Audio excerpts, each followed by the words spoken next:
Welcome to the Deep Dive. We're here to cut through the noise and really unpack some groundbreaking research for you. That's the plan. Today, we're diving into something pretty fascinating. It's where AI doesn't just, work, but actively evolves. You've probably seen the huge leaps AI is making, right? Especially large language models generating text, code, all sorts of things. Absolutely. The progress is staggering. But here's the real puzzle. How do you get multiple sophisticated AIs working together smoothly Yeah. on the really tough dynamic problems? Yeah, that's the frontier. And not just collaborating, but actually learning to collaborate better, adapting their own structure to improve over time. That's the dream, isn't it? Self-improving systems. Exactly. So that's our mission today. We're exploring a framework called Agentic Neural Networks, or Math-Raya for short. Got it. Think of this as your shortcut, really, to understanding how multiple AI brains can team up effectively, but also refine that teamwork constantly, tackling new challenges in ways we're only just starting to grasp. And what's really exciting, I think, is how Maslon kind of reimagines this whole multi-agent collaboration thing.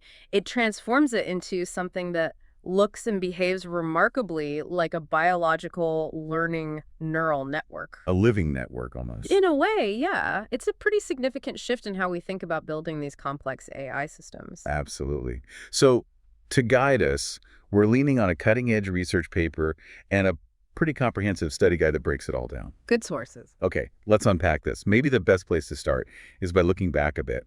Where did this whole idea of AI agents even come from? Right. It's good to have that context. Before we get deep into Mathgal himself, let's trace the lineage. Yeah. How did we get here? Well, historically, the early AI agents were pretty rigid. They were heavily based on symbolic reasoning, rules. Think classic AI for games like chess or Go. Very specialized. Extremely specialized, brilliant in their narrow domain, but not very adaptable. Then, over time, we started seeing reactive agents and later reinforcement learning agents. Which you could learn a bit more. Yeah, that was a big step. They brought more adaptability. They could learn from trial and error, adjusting based on feedback, not just pre-programmed rules. Okay, that makes sense. A gradual increase in flexibility.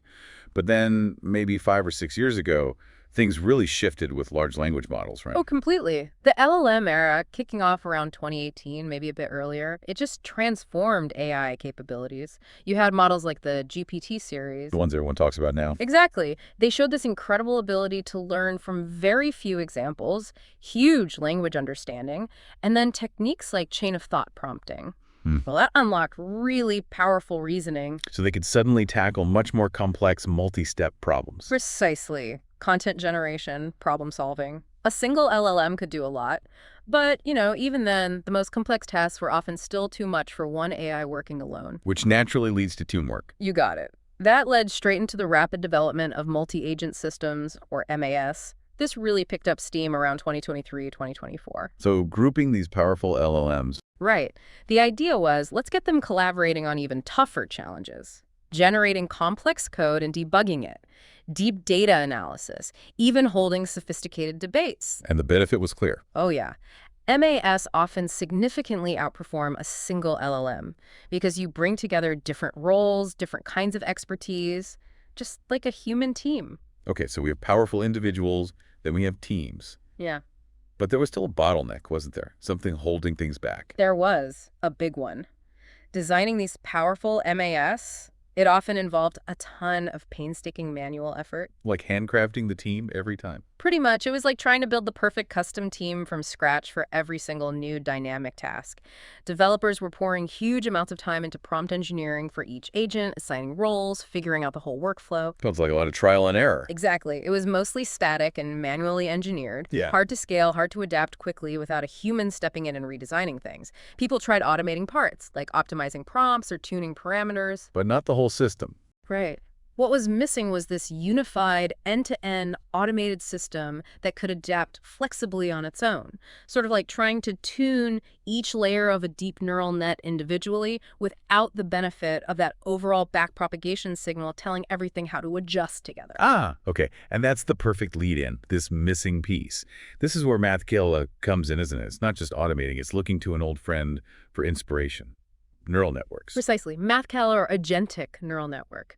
The core idea is, well, it conceptualizes multi-agent collaboration as a layered neural network. Okay, break that down. Imagine each individual AI agent, maybe an LLM as a single node in this network. Like a neuron. Kind of analogous, yeah. I like that. Then a group of these agents working together at a specific level forms a cooperative team, or a layer, focused on a particular subpart of the bigger problem. So it structures the problem hierarchically. Exactly, layer by layer. And the output from one team, one layer, becomes the structured input for the next layer. It creates this flow. How does it differ from a standard neural network then? Because those learn with numbers, weights, gradients. Right, and that's the clever bit. Traditional NNs use learnable weights, optimized numerically. MathCal AN does something different. It jointly optimizes the agent's roles, the prompts they use, even the tools they might access, but it does this using textual gradients. Textual gradients. Not numbers. Not numbers. Think natural language feedback, critiques, suggestions. It's a blend, what they call a neuro-symbolic approach. Neuro-symbolic. It combines the symbolic reasoning, the logic, the language understanding that LLMs are great at with the connectionist optimization idea from neural networks, that flexible, self-optimizing ability. This hybrid approach is really key to how it adapts and coordinates. And this leads to that self-evolving nature you mentioned. That's it. It moves beyond these static, predefined setups. It can actually self-evolve as teams and how they coordinate, adapting to new tasks it hasn't seen before. It's not just assembling a team, it's actively refining how that team works together autonomously. Okay, that sounds powerful conceptually. But you said it's a practical system. How does it actually work? You mentioned it mirrors neural network passes. This does, quite elegantly. It uses a two-phase optimization strategy, a forward phase and a backward phase. Like a forward and backward pass in a standard NN. Exactly like that. So the first phase is the forward pass. This handles what they call dynamic team selection. Okay. When MathCal gets a task, it first dynamically breaks it down into smaller, structured subtasks, logical steps. Decomposition. Right. Then each of these subtasks gets assigned to a specific layer in the MathCal's structure, and here's the crucial part. Each layer then dynamically selects and assigns a team of specialized agents best suited for that particular subtask. So it's not fixed teams. It chooses them on the fly. On the fly, based on the task. And there's a key mechanism here called dynamic routing select. This part intelligently figures out the best way to combine the outputs from the different agents within that layer's team. How does it know what's best? It looks at the subtask's requirements, its complexity, maybe even how similar tasks are handled before. It selects the optimal collaboration strategy for that specific step. Smart routing. Very smart. And this creates that seamless flow we talked about. The output of one layer becomes this well-structured input for the next layer. It makes the whole process really efficient and adaptive. Okay, so it sets itself up intelligently, building the right team for the job dynamically. But what if it doesn't get it quite right? Or if something goes wrong during execution, how does it learn from mistakes? That sounds like where the backward part would come in. Exactly right. That's the backward pass, and it mirrors backpropagation in traditional NNs. This phase gets triggered if the system's output after the forward pass doesn't meet certain predefined performance goals or thresholds. So if it's not good enough. Basically, yeah. And the core mechanism here is fascinating. It uses textual feedback and critiques. Think natural language evaluations of the output. Actual words. Actual words. These critiques act as gradient signals. Just like numerical gradients tell a classic NN how to adjust its weights, these textual signals tell the Math cells how to refine its prompts, its agent connections, its roles. Guiding the adjustments with language. That's clever. It really is. And this backward pass works on two levels. First, there's global optimization. This looks at the big picture. How are the different layers, the different teams, coordinating across the entire system? It refines those interlayer connections and the data flow to boost overall performance. Improving the whole workflow. Exactly. Then second, you have local optimization. This zooms in on each specific layer. It fine-tunes the individual agents within a team and how they aggregate their information based on detailed feedback about that layer's specific performance, addressing local screw-ups, essentially. So fixing things both broadly and narrowly. Correct. And they've built in some extra techniques for stability, too. Things like momentum-based optimization. Like in standard deep learning. Similar idea. It prevents the system from making wild, sudden changes based on just one piece of feedback.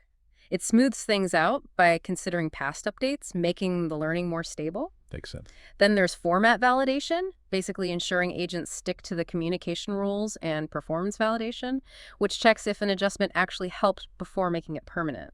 So it doesn't just change things blindly. No, it tries to ensure improvements are actual improvements. And it's this whole iterative cycle-dynamic construction in the forward pass, textual refinement in the backward pass that really lets self-evolve its rules and coordination, which naturally leads to the big question.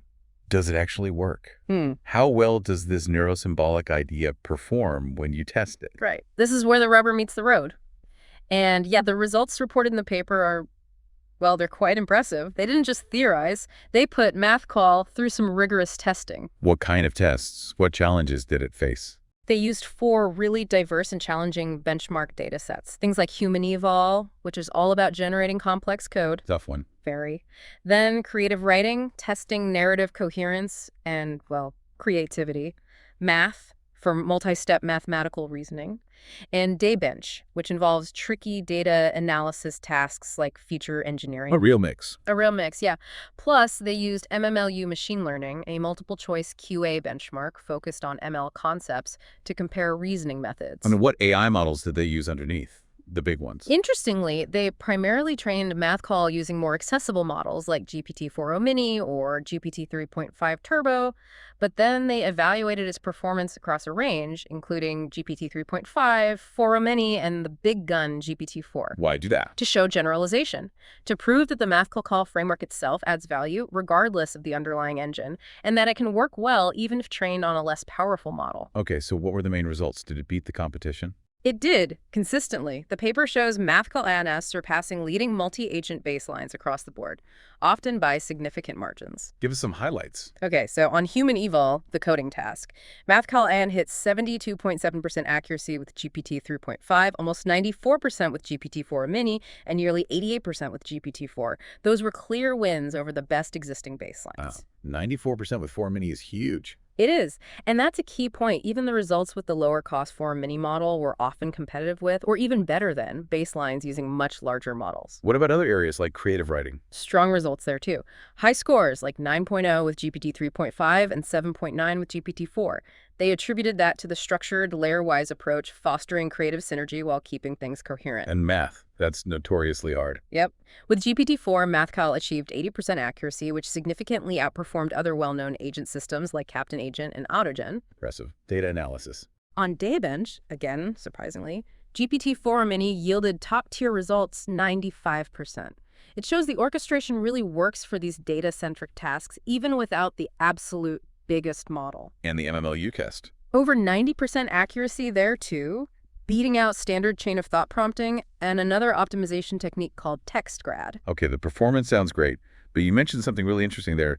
The robustness across different models, even smaller ones like 4o Mini, that seems really practical. It absolutely is. This highlights MathCal's robustness to backbone variation and its potential cost-effectiveness. The experiments clearly showed strong generalization. Meaning even when they trained the MathCal system using a smaller model like GPT 3.5 Turbo, it could then effectively take advantage of a more powerful model like GPT-4 during evaluation and perform really well. So the framework itself is powerful. Exactly. It suggests that the agentic orchestration, the dynamic teams, the textual backpropagation, these core mechanisms of MathCal are robust. They work well even if you change the underlying LLM's capacity. Which makes something like GPT-4o Mini a really viable option. Potentially, yes. A very cost-effective yet high-performing alternative. It bridges that gap between meeting cutting-edge performance and the often high cost of using the absolute largest models for everything. Okay, that's a really key finding. But one question that always comes up with complex systems like this is, are all the pieces necessary? Did they test that? That sounds like ablation studies, right? Taking parts away. Precisely. You nailed it. Ablation studies are exactly that. You systematically remove individual components to see how much they were actually contributing. And yes, they did a unified ablation study. What did they remove? They focused on 3 key components. The momentum-based optimization we talked about for stability, the performance validation checks, and the entire backward optimization process itself. And what happened? The results were pretty clear-cut. Removing momentum caused the biggest performance drop on the coding task, human eval. It showed how crucial that gradual, stable learning is for precision. So momentum matters. Definitely. Taking out validation performance, letting potentially bad updates through led to more erratic results, especially on the math benchmark. Consistency suffered. Makes sense. You need that check. And removing the entire backward optimization process. Well, that resulted in much weaker improvements over time.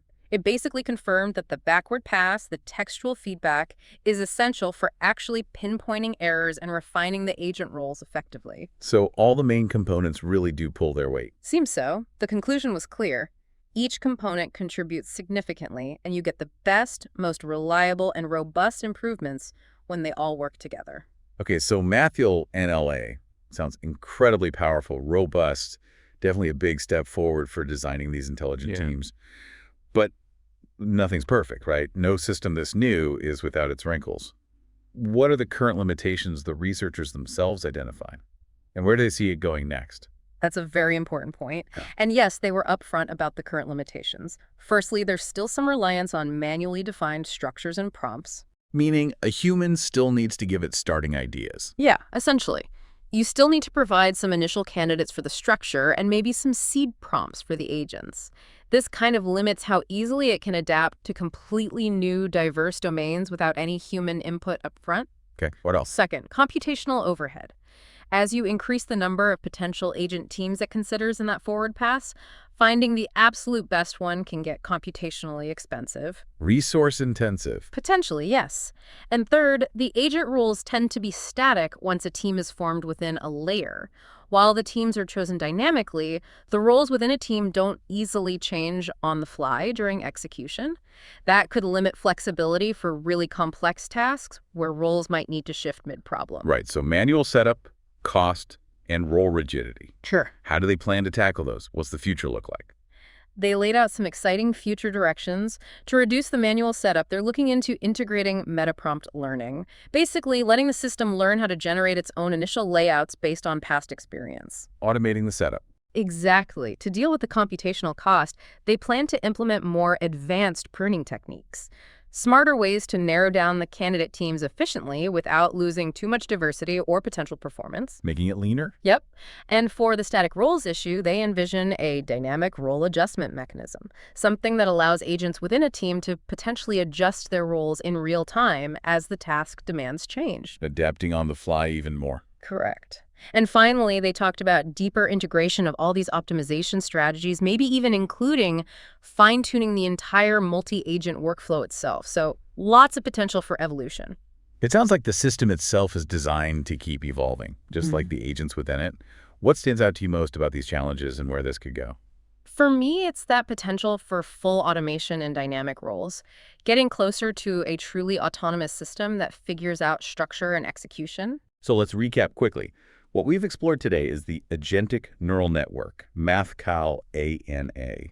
It's this really innovative framework, modeling AI teams like a layered neural network, but using textual backpropagation to learn and evolve. It's like giving that team of experts the ability to not just solve the problem, but to look back, critique their own process, and actively get better at working together, all on their own. And the impact seems profound already. Absolutely. High accuracy, adaptability, robustness across really tough tasks, coding, creative writing, math, data analysis, and importantly, potential cost effectiveness by working well even with smaller foundation models. It's a big step beyond those static, manually built systems. Definitely paving the way for more adaptive AI teams.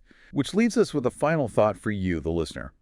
Imagine an AI system that doesn't just solve problems, but continually redesigns itself to get better. It learns not just the answer, but the optimal way to find the answer.